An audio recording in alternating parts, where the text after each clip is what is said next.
Okay, so we want to be able to do the system of equations, but we don't want the systems that are doing it to be able to see what the equations are. And that seems like a weird thing when you first think about it, but there is an encryption system that allows us to do this. And the first example I would like to use of this is the polyar encryption system. And basically it has this additive homomorphic encryption. That means that we can do operations on the encrypted data itself and computations, and when we decrypt the result of it, we get the correct answer.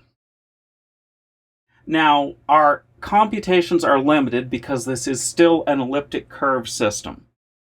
And since it's elliptic curve, the computations we can do is we can multiply and we can add. Now, since those are the only things we need to calculate polynomials, we can do calculations on systems of equations to do multi-signature, where instead of the nodes knowing what they're computing, they're going to do their computation on the encrypted data. So if we see a description like this where we see that we've got E, capital E, of something, then we've taken the encrypted data and we have done the computation by doing this encrypted data times encrypted data. Actually, that's a little dot right there. But that operation, we've done modulo the space that we're in, because we're talking about an elliptic curve. And this is asteroids, and it goes off one side and goes on the other. But we've done the computation modulo our modulo space. And when we decrypt the result, that's the big D, we get the same as if we'd taken the original data, M1 plus M2 mod n. Now, you notice here we've got n squared, and over here we've got n.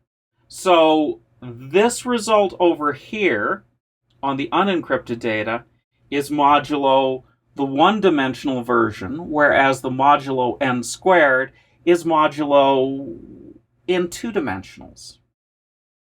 But the result at the end is the correct value. Now, since the nodes themselves only have the encrypted data, they have this piece right here, and they don't have the key to decrypt the data, that means that they cannot actually see what that data is. It's hidden from them. Now, this turns out to be really important. At a conceptual level, here's what's going on. I've got a whole bunch of nodes, and they're supposed to, at the end, be able to see the result. But they can't see the result until they can decrypt the result. None of those nodes has the key to decrypt the result until we reach the threshold. When we reach the threshold, then they all have the ability to see the result. So the result is protected until they have the key. They can't get the key until we reach a threshold. So when we have a threshold agreement of sufficient number of nodes, at that moment in time, all the nodes can suddenly decrypt the result, and that is the agreed upon result for that stage of computation. So buried in this encryption scheme is the ability to solve our Byzantine generals problem.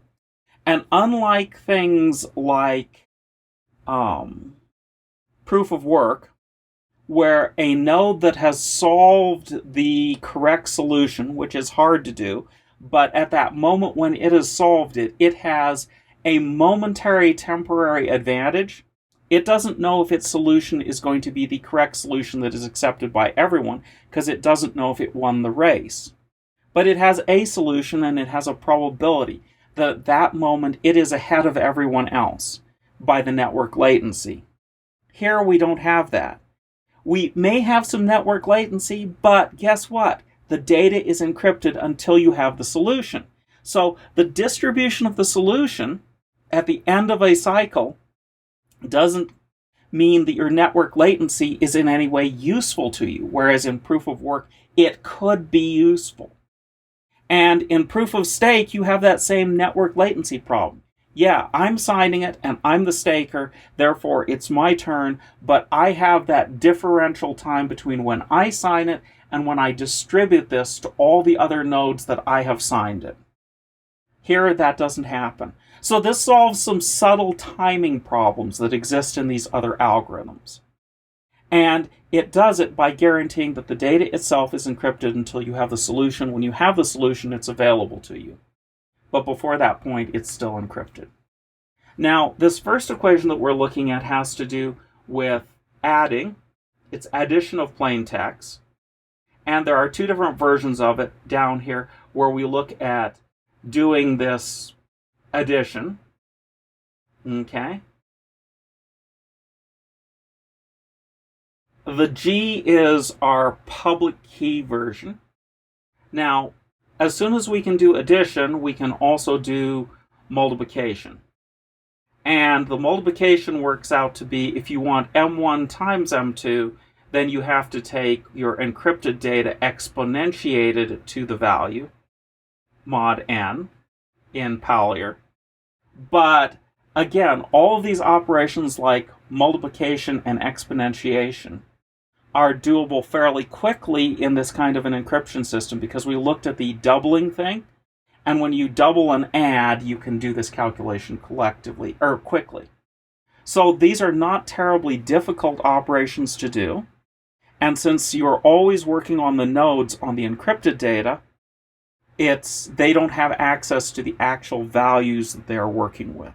So they can't see and they can't cheat. Now, each individual node has got to do this and participate. So there's got to be a setup phase where we agree on certain initial things. And that setup phase can be expensive because in this kind of an encryption, we have to agree on what these initial values are for our elliptic curve. And we've got to do some picking in the Paulier system of what that curve is going to be. And that agreement at the beginning is an expensive agreement. Because if I've got 1,000 nodes and I'm going to pick 19 of them randomly, then all 1,000 nodes have to agree at the beginning to participate into the future. And the 1,000 nodes all has to communicate and they all have to do a computation. And to get this off the ground, we don't start with any authority, which means at the beginning, that first random number is going to have to be generated by the network. And that means that that initial random number that we're going to pump into our system, which is going to be used as, remember, the Sony thing we talked about is that they lost their elliptic curve security because the K value they generated was not random when you're supposed to have the random. Well, that initial K value is expensive to compute because, yeah, if I've got 1,000 nodes, then I want 501 of them to give me an answer in this really complicated setup phase to get me that first initial signature that gets us off the ground. But once you're off the ground, you can start subsetting.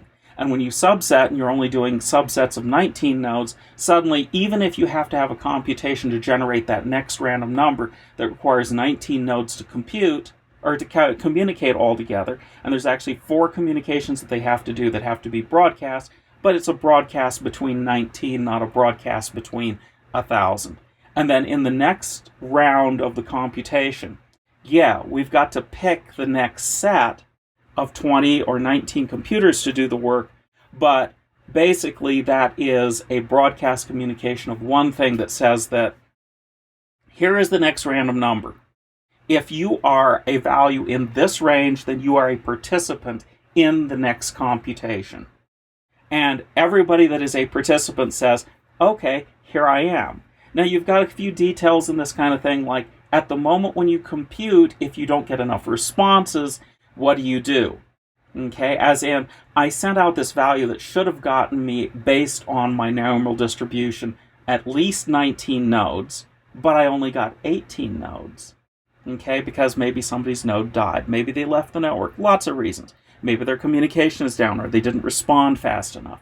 But if you get one of these edge cases, the edge cases are generally solvable by, if I've got 1,000 nodes and suddenly I didn't get a response, I simply time out, I don't start the computation, and I say, okay, network, everybody's got to set up again and generate a new random number so that I can start the next round. And yeah, there may be some bumps where you go, yeah, I've been doing good for 4 days, and suddenly, I didn't get enough. Everybody, sync up, generate another random number, we're going to do a big round, and I got a new random number, and then I broadcast it again to pick my set of 19, and I got 23 responses. Okay, 23 is more than 19. I'm good to go, because again, it's a threshold, and provided I reach that threshold number that do the computation, I'm in good shape. So that's how you pick groups, that's how you use this homomorphic encryption to protect the nodes from being able to know too much. And I think it's just an amazing result that you can actually do computation on encrypted data. I've been doing some work with some encrypted passwords where instead of using the passwords as is coming out, I use encrypted data and this encryption to be able to verify whether somebody's value is correct in a zero knowledge proof sense without decrypting the password from the database, without actually decrypting the hash of the password from the database. But yeah, there are applications for security like this that if you know that this is even possible, that you can add and multiply, suddenly you can go, oh, we can work on this without ever decrypting, without any chance of exposing this, because all we have to do is have the public key. We don't ever have to have the private key to do the computation.